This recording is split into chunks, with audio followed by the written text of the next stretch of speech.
Gotta climb to the top, but we're never gonna stop. When the low, yeah, we going high. We're going high. We're going high. We're going high. Yeah, yeah, yeah, yeah, yeah, yeah. In the air, yeah, feel it. You better believe it. When the low, yeah, we going high. Gotta climb to the top, no, we're never gonna stop. When the low, yeah, we going high. Damn it, Betty's. I just love that song so much. It gets me so pumped. Long time no see or hear, whatever it is you say in the podcast world.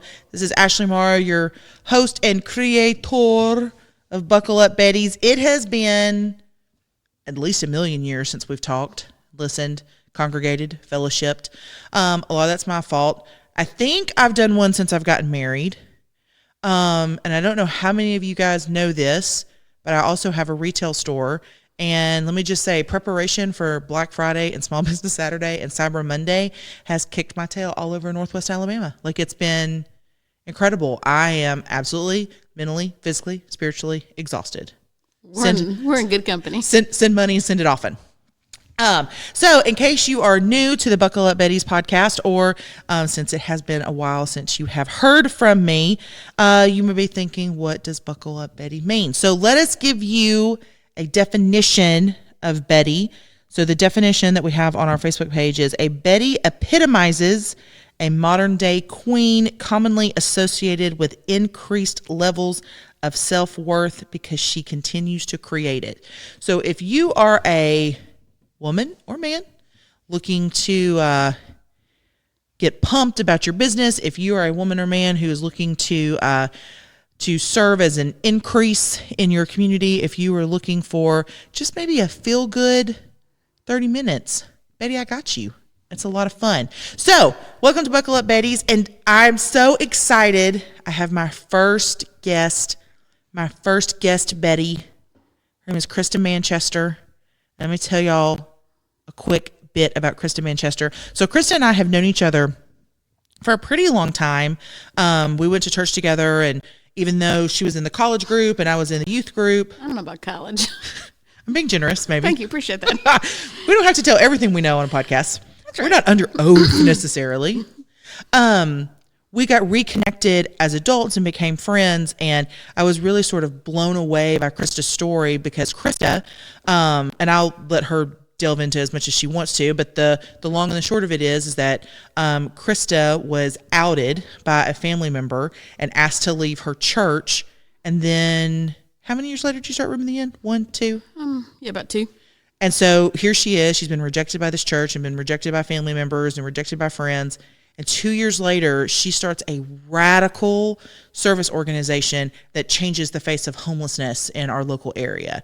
And I always tease her. I'm like, this tiny lesbian has probably taught more people about the heart of Jesus than most preachers do on a Sunday. And so I've loved seeing her craft a new message of what homelessness is and how to intentionally serve people. And so as I think about this time of year, and everybody sort of gets a heart of charity and thinking about people who have less. And then as, you know, local and state leaders and as business owners and as people who are looking to leave some sort of impression in the world, I think a lot about like the intentionality of it and like, what can we be doing? Like, what are the markers that we need to be hitting? And what's the moment that you know to sort of like stand up and do something? So for example, I can remember when I invented alchemy, it was something I sort of talked about, like one day I'm going to do this project and one day I'm going to do this product. And I know the world needs this product and one day I'm going to do it. And there was one day that I literally sat up in bed and I looked at my late husband and I said, I cannot go not one more day. I have to know when I'm 75 years old that I tried to make this product. And that was like the rest of my life started that day. Yeah. And there wasn't anything other than I just woke up and I was like, I'm tired of feeling this way. I'm tired of having these hopes and dreams and this one day, when like the time passes anyways. And I was literally just watching my life pass by and doing nothing intentional about it. And so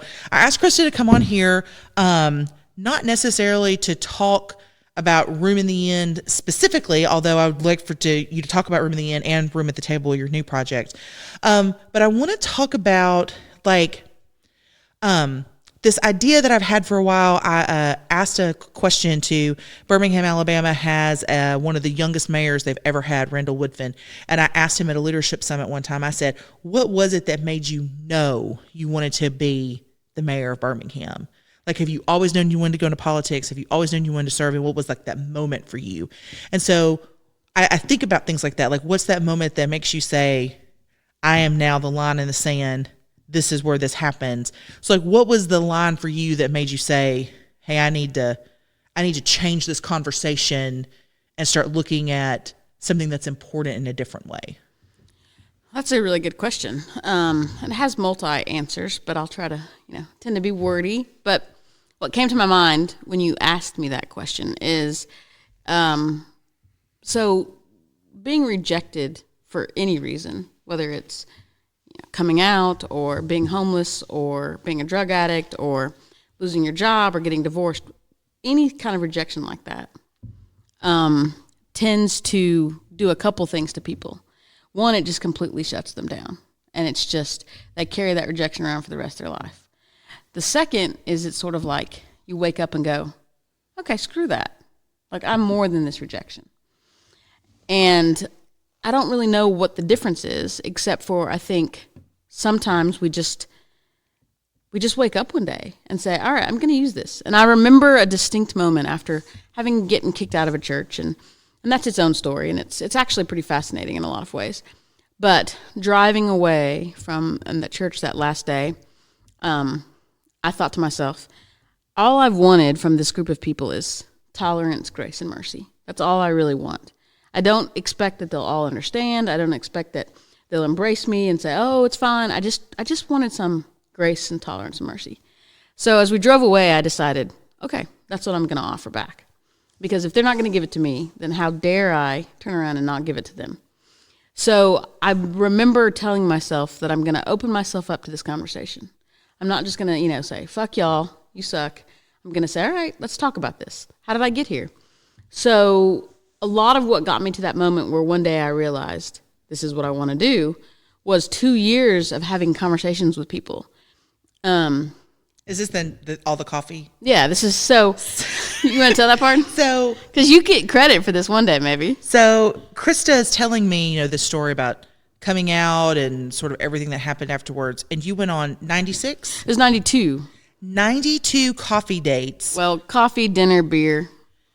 Trying to convince her, like, that her soul's in jeopardy, and is there a way that she could not be gay, and here she is advocating for this grace, tolerance, mercy over and over again. And so it's sort of fascinating to see how the conversation started and where they've ended up, and how many people have even now turned into, two LGBT allies that you would have never have thought about. And when I think about that story about you doing that, I'm like, there is no effing way in the world that I sit down with 100 people and let them just badger me about my life choices. Like, I think it's so fascinating to say, I am willing to invest this in you, even if you're not willing to give this back to me, because I think this conversation's important. Like, it's an investment in your community. Absolutely. And it was also just this thing, like, they just don't get it.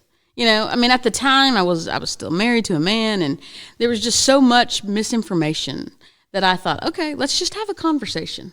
You've demonized me in your mind, but you really don't even know me. You don't know why.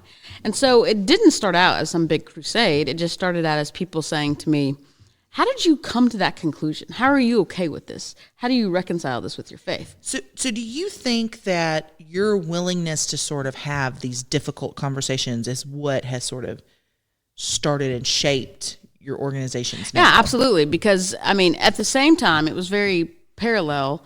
I ended up meeting this homeless kid, and we had this conversation about, it's freezing outside. He's going to freeze to death. And I kind of have this other thing going on with me where I'm trying very hard to, explain who I am, but also have this grace, mercy, but also have completely closed myself off, because there's rejection has pain, and this had pain. So they happen sort of simultaneously in a lot of ways. And so meeting Nick, who's the homeless kid who was sleeping behind the Rice Bucks dumpster, really put me on a path towards action. But the 92 cups of coffee, and I don't know why I kept it in my phone, but like 4 or 5 times in, I was like, I'm going to write these down, every person I do this with. And so at 92, I'm not really sure why I stopped. I just like, okay, I'm done. I've given all of myself I'm going to give. I wouldn't have made it past 2. I can't even now, if I even get a whiff that you're calling me about like, hey, you want to come sell XYZ MLM? Like, no, not just no. Hell no, get away from me, Satan. Like, I can't imagine, and that like doesn't have anything to do with anything personal. Like, I can snip that out and be done with that. Like, I just can't imagine. So I think that's the part that fascinates me the most is like sort of this investment you made back in this community. So I recently, within the past year or so, graduated from a state leadership program. And one of the things that's sort of like, I couldn't ever get my mind wrapped around the class is that with this class is, sort of a privilege, that you go to. And so you have these conversations that are about like prison reform in the state and access to preschools and sort of like these high level, like bureaucracies that have to happen to make a state function. Sure. Okay. Yeah. So you talk about poverty and you talk about like educational access and you talk about a women's role in the state. And so there's all these sort of like complicated issues that it's sort of hard to talk about. And so my question is, okay, so now we've been exposed to this. How do we take this and have these sort of high level, almost like, they're almost too academic to have a real conversation about. But how do we take this? Because that's what changes. How do you move the needle and actually do something other than just talking and about it? So now I go to meetings and I'm like, hi, hello, where are all the black people? Like I've become that person. I'm like, where's the black people? Yeah. Because I look around the room and it's really, really white. And Yeah. I wonder, what can I be doing as a white community leader, as a white business leader to reach out to the black community, to the black business community. And I think that so much of your story has started and grown from these conversations that you've had with people. Yeah, because there's a couple things. Is being an advocate for homeless people at I guess is where I am in my life now. Really was born out of being able to look at people who were judging me and saying, "Hey, this is just me. This is me. What do you want to know about me?" I didn't talk about being homeless then. It wasn't something I was comfortable. I didn't intentionally talk about being gay, but it happened. But even talking about being homeless was something I still wasn't comfortable about. But there was a sense of, you've made a judgment call about what it looks like or what you think it looks like to be gay. So let's have a conversation with me. And often out of those conversations, those 92 cups of coffee, there was or they would, the questions I got asked, Ashley, I've told you this, I think, mind blowing, like none of your damn business. But it was important to answer those questions and say, okay, you have questions. You probably have never known another gay person. You have an idea, but like, let's have a conversation. And I don't know that I changed everyone's mind, but I definitely know that I walked away with an understanding of what the true judgment thing we're scared of is. So the thing you're most scared of is that people are going to reject you. The thing we're most scared of is ending up being alone and being deemed unworthy, right? I think we all operate from those 3 points. And those all sort of happen simultaneously. And so meeting those head on and saying like, okay, you don't like me, you judged me, tell me why. And let me tell you how I came to this conclusion. So I know there's sort of like 2 points for you. So there was like a point where you meet Nick and you're like, something has to change about the face of homelessness in the Shoals. And then that's not what I was thinking. I met Nick and thought, oh, hell, I can't let this kid freeze to death. Yeah. It wasn't like I'm going to change the face of homelessness. So where was that point for you? What happened is I met Nick, and I'll tell the story real quickly, but I was walking into Rice Box with my kids, and I see this kid. And if you've been homeless, you kind of know what you're looking at. You've been homeless. Yeah, I was homeless when I was a teenager. Didn't talk about it. It was a party joke sometimes. My kids are like, we know, we have it easy. You were homeless, but it wasn't ever like a, serious, let me, share what really happened. But I had learned to know what to look for. There's certain things that are little giveaways. So I'm walking into Rice Box with my kids, and there's this kid out there. It's really, really cold. And I'm thinking, oh, hell. So, I walk in and I think, okay, if he's still out here when I come out, I'm going to talk to him. So I come out and he's still there. Damn it. So I'm like, okay, I'm going to take my kids home and put them to bed. And then I'm going to drive back up here. And if he's still here, then I'm going to help him. I was trying to get myself out. Drive back up there. There he is. So like I pull up next to him and I'm in my minivan. Like I'm such a mom, like roll my window down. I'm like, hey, do you need help? He's just looking at me like, I was like, I promise I'm not creepy. I'm not sketchy. I was Even though I'm in a van. even though I was like, I have some goldfish and some Capri Suns. We ended up in a conversation, and I was like, he's like, no, ma'am, I'm fine. I was like, I've been where you are, and I just think maybe you're hungry. Can I just take you to Taco Bell? So we go to Taco Bell across the street, and we end up talking, and find out he's homeless, and I hear his story, whatever. So I'm helping Nick, because I realize how hard it is. There's no resources. There's nothing. His option was to sleep behind the dumpster. And at the same time, I'm thinking, I don't want anybody to know I'm homeless because I just went through this rejection of everyone finding out I'm gay. But I'm very sensitive to the fact that it's very difficult to be rejected and have no one. Like, that's very raw for me right now. So I was also I believe that when you're caught up in your own shit, when you're so in a depressed, the best thing you can do is go help somebody else. Because you realize, okay, I'm feeling sorry for myself because people don't talk to me in Target, and Nick's sleeping behind a dumpster. So it was not that I decided to change. It's a good reality check for you. Yeah, it's a good reality check. So my friend Beth Howard and I we go out and we start, we got to get these people somewhere to sleep so they don't freeze to death. It's this urgency, but it's not in my head like, we're going to fix homelessness. In fact, I'm hoping no one realizes I was ever homeless in the whole process. I feel like I had just given so much of myself away in all those conversations that I didn't want to give this other piece of me away. But what I learned in those conversations was that people only respond to what they know. And you can be black, you can be gay, you can be poor, you can be whatever bad thing you think you are, and assume that people are just judging you, but they probably don't have any experience with that particular situation. So it wasn't necessarily that everyone was automatically saying you're bad because you're gay. They really just didn't know.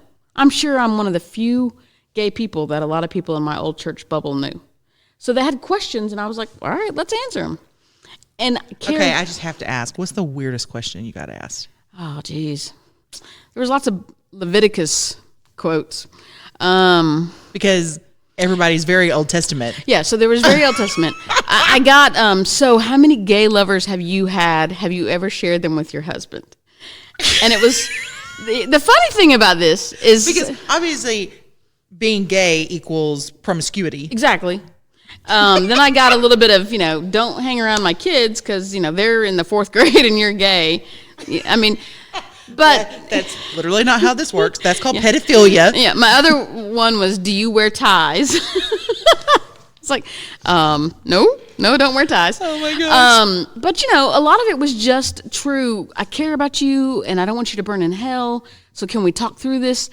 And I laugh because I've written a book, and so every once in a while I come across certain people in town, and I think, chapter 16. Chapter 9. Because I wrote a book, and the book is about these conversations, right? Okay, so we go through the whole 92 cups of coffee, and what I realized out of that was staying in conversation with somebody, whether it's hard, whether it's about politics, whether it's about race, whether it's about poverty or coming out or divorce or your bad marriage. If you'll just stick with somebody in a conversation, if you'll allow yourself to go to coffee and say to them, okay, what do you need to know to make you okay with this? Or what do you want to know about me? And let's share. That's what moves the needle. I mean, I had someone who, most people, it blows their mind, I'm not going to name them, but a lot of my friends knew this person and they respected her deeply. And when I first came out to her, she said, you're an abomination. And I was like, well, that was not exactly the response I was going for, but I appreciate it. Looking for grace, mercy, and tolerance. We're going to hold my son up. I'm going to go, look up abomination. But a few years later, she came to me and said, I want you to tell me the books you've read that have helped you get here. I said, okay. So she spent a summer dedicated to reading. And at the end of it, she said, okay, all right. And I don't know that we agree on the same morality points of homosexuality. That's not really something we sit around and talk about. But what I do know is that she became someone in her family that was a safe person for people who were struggling with this topic to come out to. Mm-hmm. Whether it was, she didn't go around and advertise, hey, I'm pro-gay. I'm a gay ally. I'm a gay ally. Here's my rainbow. I can't really see her doing that, but there was something about her that felt safe. So I understood in that we stayed in a conversation long enough, from her calling me abomination to where we are now, that actually is what changes. That's what moves the needle, whether it's homosexuality, whether it's homelessness. So talking about homelessness, it's been interesting to hear just even our personal conversations sort of evolve over the years from, I just really wish people would just give these guys underwear and socks. Like this year is the year of underwear and socks. Yeah. Well, it's not socks because, I'm over socks, Ashley. No. If you're listening, I still want your socks. But someone really cutely came up with Socktober. So I get, that's adorable. It's adorable, but I've got thousands of pairs of socks. But so like the point of it is that it's gone from here's these sort of acute needs to, okay, so what can we do sort of on this broader scale? And so the conversation continually evolves. And so Kristen and I went to dinner before this, and so we were sort of talking about how conversations change based on like what someone needs at that moment, what the community can and is willing to offer. And I can remember like a year or two ago, there was like this big article in the paper about the homelessness and the homeless people are taking over them the park. Damn people. We're buzzing them in from Nashville. We're too good to them here. And I can remember several of my friends that own businesses said, I will give any homeless person a job that wants it. And you said, fantastic. Do they hire people who don't have a driver's license? Or will you take them to the job? Do you hire people who don't have transportation? Do you hire people who may not be able to pass a drug and alcohol test? So the sort of complicated conversation. And you said something tonight that I thought was so profound when you're telling me the pie and ice story. Mm-hmm. And I want you to share that because are you willing to share that story? Yeah, absolutely. Yeah. Yeah, you want to tell it now? Yes, right now. Dance, monkey, dance. Dance, monkey, dance. Okay, so didn't tell anybody I was homeless. Started telling people I was homeless, but I made it really palatable for people. Like, let me tell you the funny story. Like, I'm great at parties because, like, you want to bitch about your childhood? Let's talk about the fact that, when I was 17. Yeah, because you didn't become homeless because you had a happy home. No. Right. Yeah. So it was like home or homelessness. But it took me a long time to be able to really talk about it. And this isn't even really talking about it. But I've been able to start telling the story the last year.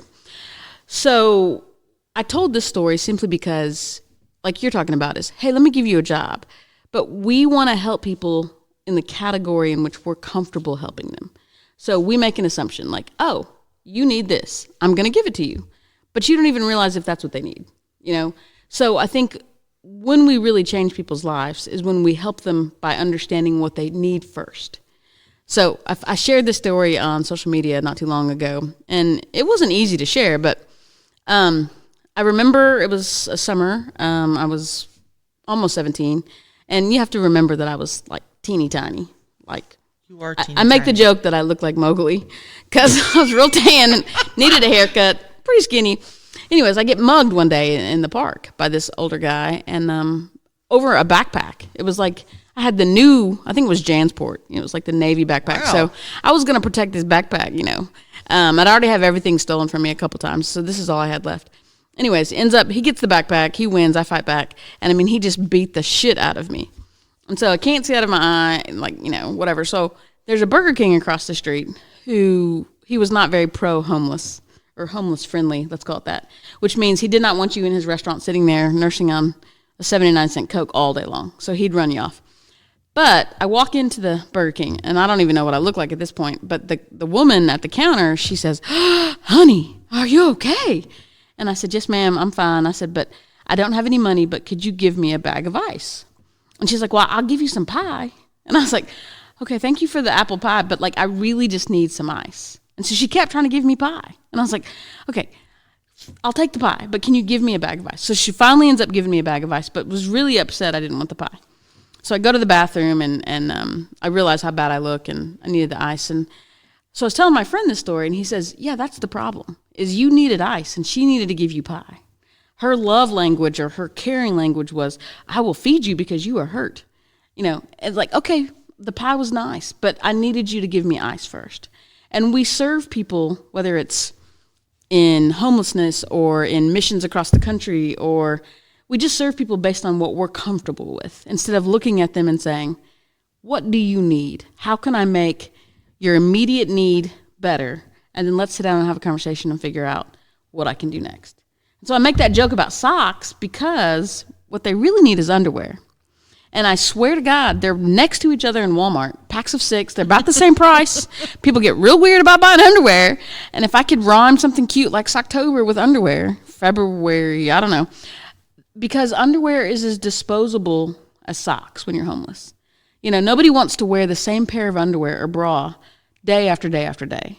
And if you don't have access to laundry, then underwear is as disposable as socks. And I tell people that as a teaching tool, not only because I want them to make a connection to what they're giving, but to really humanize the struggle. Socks is something that, they're cold feet. Okay, well, they also have dirty underwear. You know, nobody wants to smell when they're homeless. And so it's funny when you tell people that, they get real, like, uncomfortable, but then you sort of see this light bulb. Come on. So, you know, this sort of passion play that you have right now with homelessness is, this is not a glamorous Oh, God, it's not sexy at all. Right. And so, you know, people can say, homelessness sounds terrible. And then but I don't want to help somebody who's on drugs, and I don't want to help somebody who could do better. And so these sort of complicated situations, I feel like a lot of the Bettys that are listening right now, when you think about serving other people and you think about starting something, and then even when you think about your business, like how do you serve your customers in a way that's sort of authentic? You know, how do you, like, what would be your advice on how to have these conversations in a broader sense? It's not just about homelessness. Right. That's not just specifically about homelessness, but it's like, what would be your advice to get people to sort of buy in to these complicated situations without being like, look, we're just trying to keep people from having swamp ass in the streets. Yeah. Do you see what I'm saying? Yeah, absolutely. Like, how are we having these conversations? So what do you have, like, some tips that maybe you could give on? Yeah. So there's a couple things I've been thinking about a lot lately. And number one is, I listened to this guy, Nicholas Kristof. I don't know if you've ever heard of him, but he's like this New York Times amazing author. He's written some books, and he talks about compassion. And he talks about drops in the bucket. So a lot of people look at a problem like homelessness or poverty or children hunger and think, that's overwhelming. It is impossible to fix that. Like, if I stopped and pulled back and thought about homelessness, it's unfixable right now. It would take unlimited resources, and even then, unlimited human power. But he talks about drops in the bucket. We look at something and say, my $500 or my $50 worth of socks or underwear isn't going to do anything. But what he says, which I think is pretty profound, is it takes a whole lot of drops in the bucket, but then the bucket gets full. And I think when we care about something, it doesn't have to be homelessness. It doesn't have to be some big sexy issue, or it doesn't even have to be something that anybody knows about. If we just decide, I'm going to learn about that, and then I'm going to figure out what they need the most. Instead of just making this assumption like, oh, I'm going to run out and buy a bunch of, whatever that's going to help dog food or hot hands.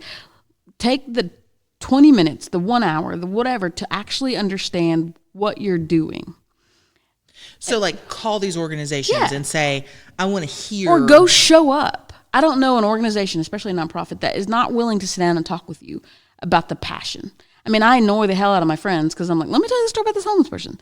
And it's a passion because you realize these are people. You realize these are human beings. Like, there's a big myth about us bringing homeless people in from all over the country. 89% of our guests, I actually went through everybody's application piece by piece since 2015. 89% of them are from Lauderdale or Coburg County. So these are people who are from here. So sit down and so for our Bettys that are listening, we actually have an international audience.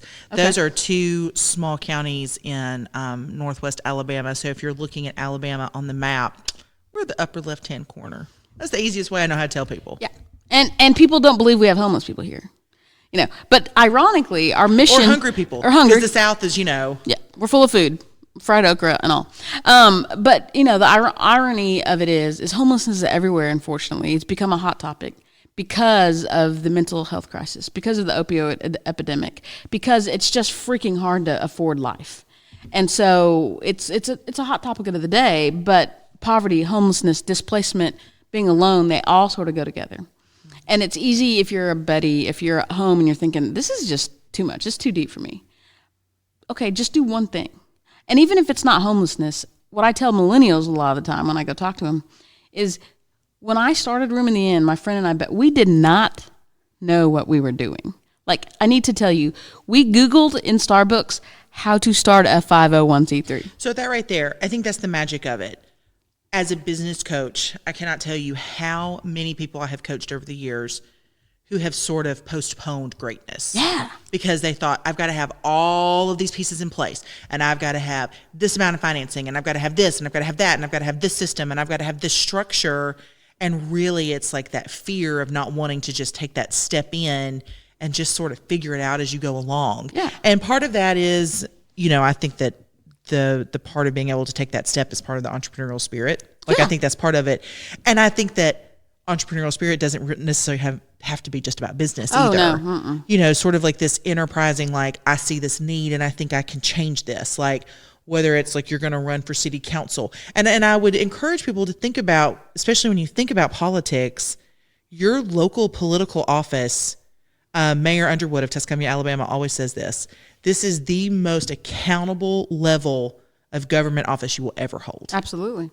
The people that vote for you, they go to church with you, they buy groceries, you sit next to you in the restaurants. It's just so accountable. And if you want to see change happen immediately, that's where you can focus service on. And so I think sometimes we think, oh, you have to run for a state office, or you have to run for a national office, or I have to be this certain kind of person. Right. And that's what I tell millennials a lot of times is, okay, A, you don't have to have a plan.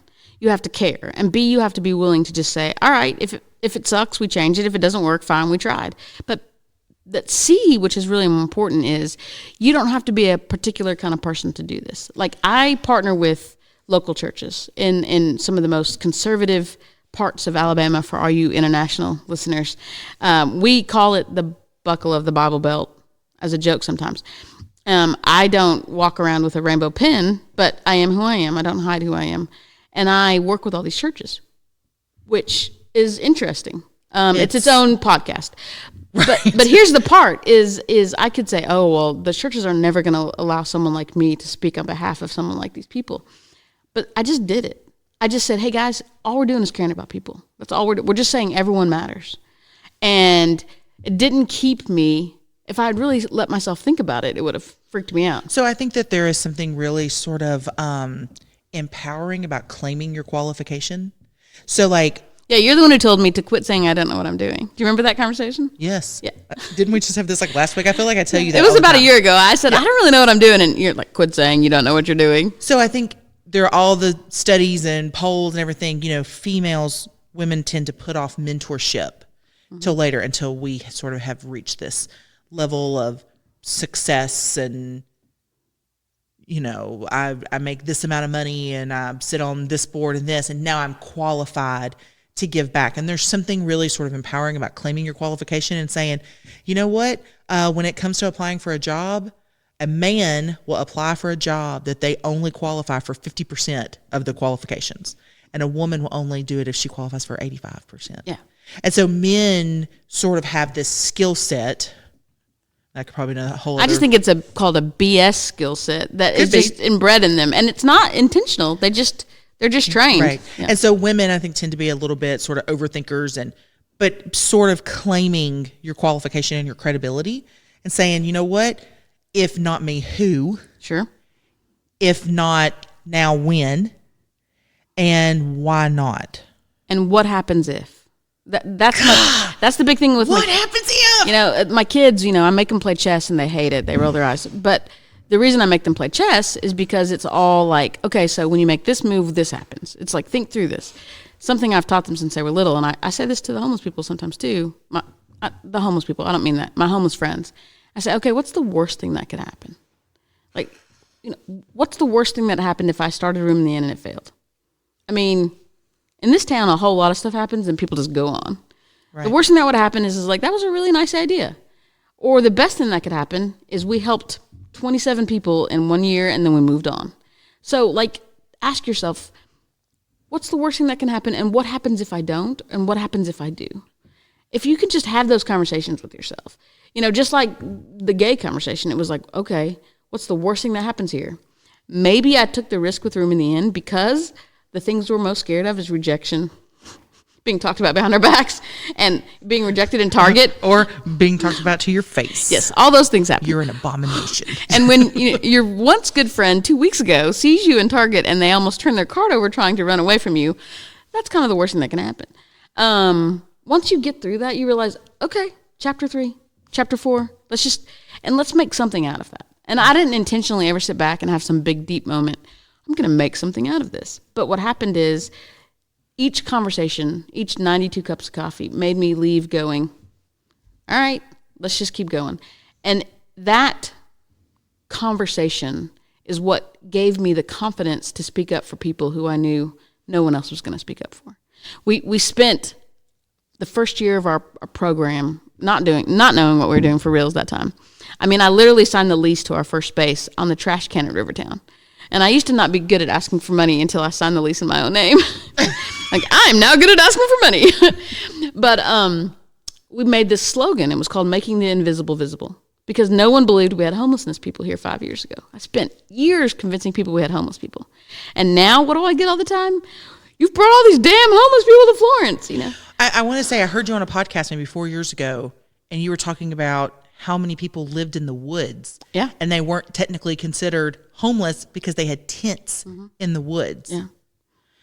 Let me tell you something. If I live in a tent in a wood, I am 1,000% homeless. So it's been sort of interesting to see how the conversation here has changed. And so, Betty, sort of the whole point of this podcast is, you know the things that have sort of been spoken into you and planted into you, and the things that you know that sort of like get you riled up and make the hair on the back of your neck stand up. And so I think now more than ever, we have an opportunity with social media and how we're connected to tell stories that change lives.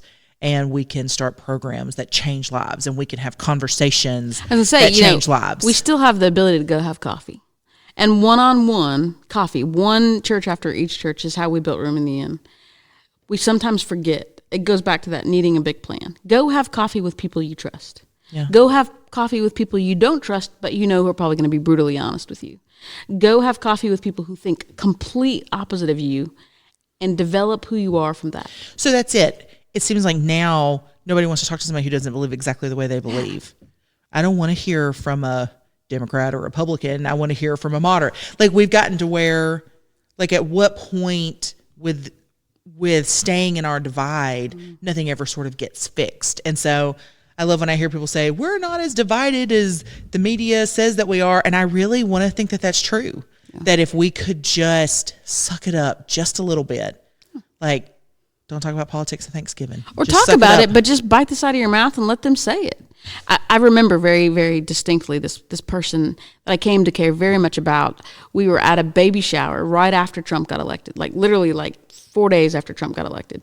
And it was like this palpable anger. I mean, she was just like, how did this happen? And she's like, how do you deal with people who, disagree with you so much? I said, here's the deal.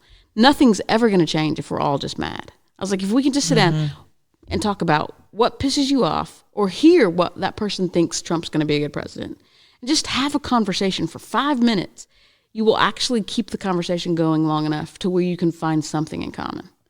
And that's the only thing that changes things. You can really, really be passionate about what you believe, and so can they. And you may not leave different, but what you'll leave is saying, okay, I still care about that person. We still can be friends, even though they love the opposite of what I love.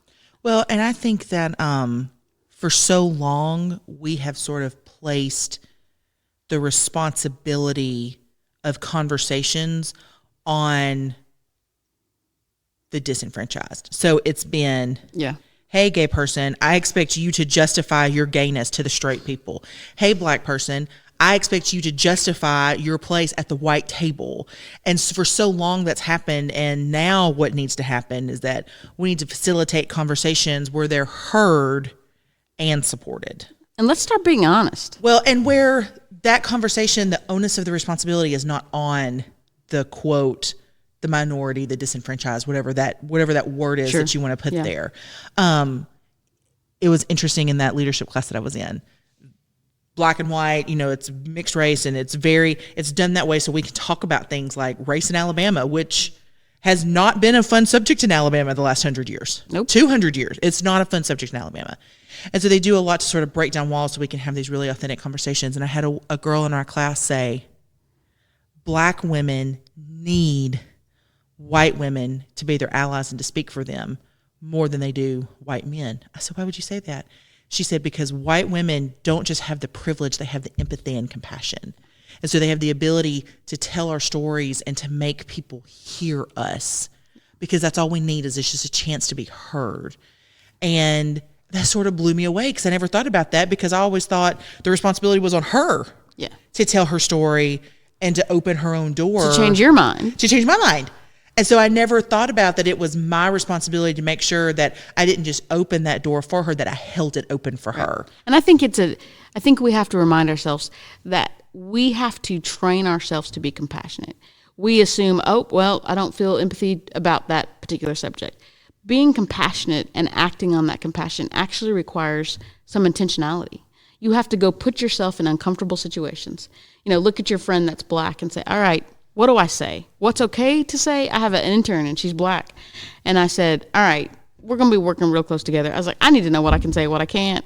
I was like, can I call you black? Do I have to call you African American? I was like, and so she's like, I got some gay questions. I was like, all right.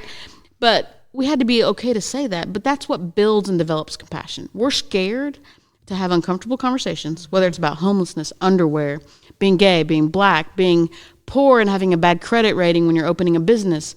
We're scared about those conversations. And if we'll just say it, all right, what would it look like, or what happens if X, Y, Z? Then the other person looks at us and goes, oh, yeah, let me tell you about that time this happened to me. Like, I'm surprised sometimes when I talk to people who say, I have an invention, or I want to start a business, or I think I could own a business one day. I'm just not sure. And it's because no one ever told them they could. So they're trying to find the footing to say, I don't have great credit and I don't have a lot of money. How do I start a business? Like, they don't even know, like, the first question to ask. Yes. Because no one's told them. That's what Google is for. Well, that is what Google's for. But I think a lot of that, too, is about having, I think that's why it's really important for leaders and people who want to be leaders and people who want to be change makers to hear people and to see people. Like, we're unlikely, the two of us, in what we do, because neither one of us were necessarily, I mean, you're more successful than I am, but neither one of us. I love my perceived level of success. Like, I'm pretty sure if people checked my bank account, they'd be like, say what? Well, you don't work in the nonprofit world, where one day outside of my window at my fancy office, two guys were fighting about Vienna sausages versus potted meat, and a chair got thrown, and I realized my life is really sexy. But so on that success level, we're going with you. But at the end of the day, neither one of us were necessarily bred for success, as it were. But we both are leaders. I mean, I can say that now only because you told me I could.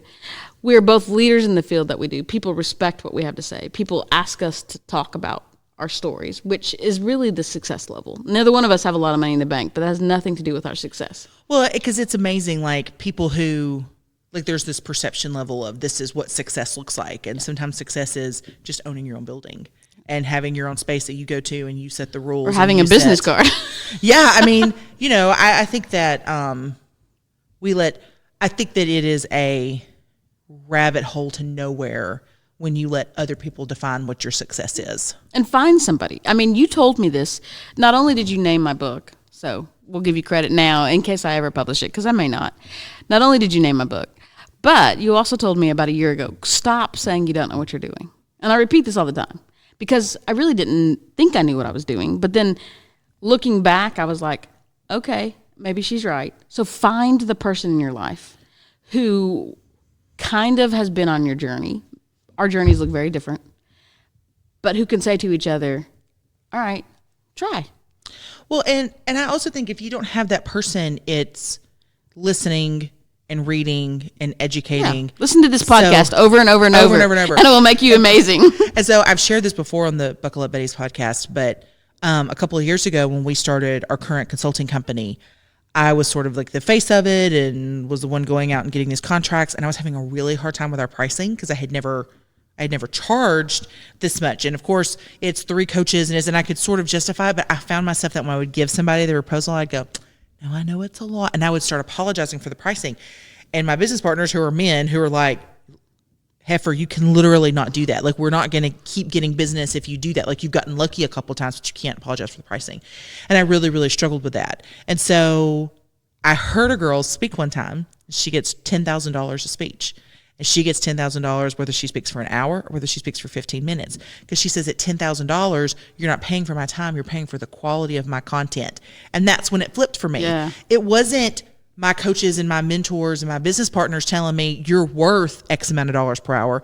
It was this girl saying, as I was trying to educate myself, you're paying for the quality of my content, which made me go, you know what? I know what an hour of my time is worth because I know what I can do in an hour for your business. I know that when I meet with a business for an hour, I can overwhelm them with things I need to change, things I need to do, and things they can do to turn their ship around. And that justified the price to me. And so now I don't apologize. And now we have more business than we can say grace over because I now speak about it in a different way. So if you're not lucky enough to have a support system, I would encourage you to start networking and build one. Right. And do the work.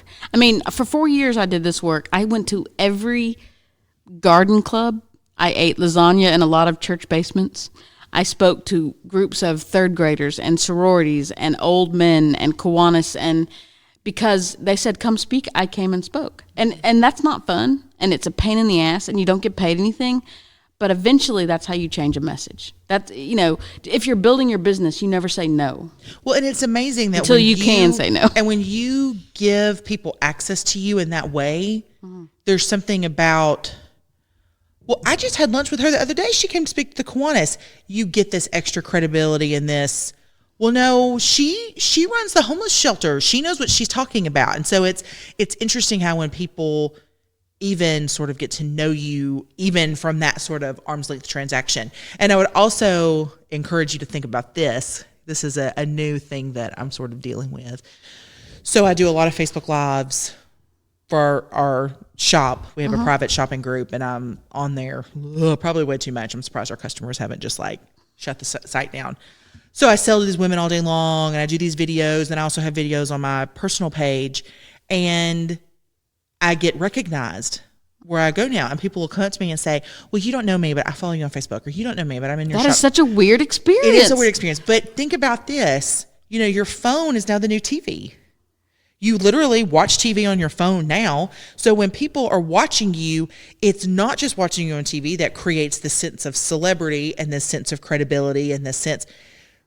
Think about how close your phone is to your face. Yeah. It creates an intimacy that I don't think that TV had created before. So even though in a lot of my videos, I don't necessarily tell personal things, people feel like we've literally sat down and broke bread together. Mm-hmm. And that's really great for my brand, and it's great for my business. It's great for my business. It's a little hard in the nonprofit world. Yeah. But when you're thinking about having these conversations, creating content like that creates sort of this personal connection. I've said this before, and I will say this probably till I drop dead at 45. Oh God, I hope that's not prophetic. That's really depressing. You picked the wrong. I did. That needs to be erased. Okay, we're gonna come back and say that. I believe that there has never been a better time to be a storyteller. So there's never been a better time to be in sales, whether you're selling a product or you're selling a vision or you're selling an idea for a community, because people are looking for connection. And they're looking for something that makes them feel, and they're looking for something that jumps off their phone. So when you think about when people are on Facebook and they scroll through Facebook, the average Facebook user scrolls the height of the Statue of Liberty every day. Yeah, that's depressing. That's a lot of messages. Yeah. And I'm really not good at that. And I'm learning. I just had a group of young college students. They're like, all right, this is what you need to do. I love that. And they were telling me things, and I said, okay, but boil that down in my 1 hour of my day that I can use social media. And they said, just tell people stories. Yeah. Figure out how to do bite-sized YouTube videos or vlogs or blogs or, they're tell people stories, because for what you do, particularly what I do, telling people stories is what connects people. I mean, we talk about this, you and I, the minute you started really thinking about homelessness. Do you remember this? When I was on that podcast? And you said you pulled over on the side of the road because I was talking about women struggling with their menstrual cycle when they were homeless. Yes. And you were like, what? Do you remember that? Tell that story. Well, you read these stories about setback in the 1700s, and I'm like, how did you poop? What did you eat? You don't think about sort of that. Yeah, public urination is actually one of the largest crises in homelessness across the country.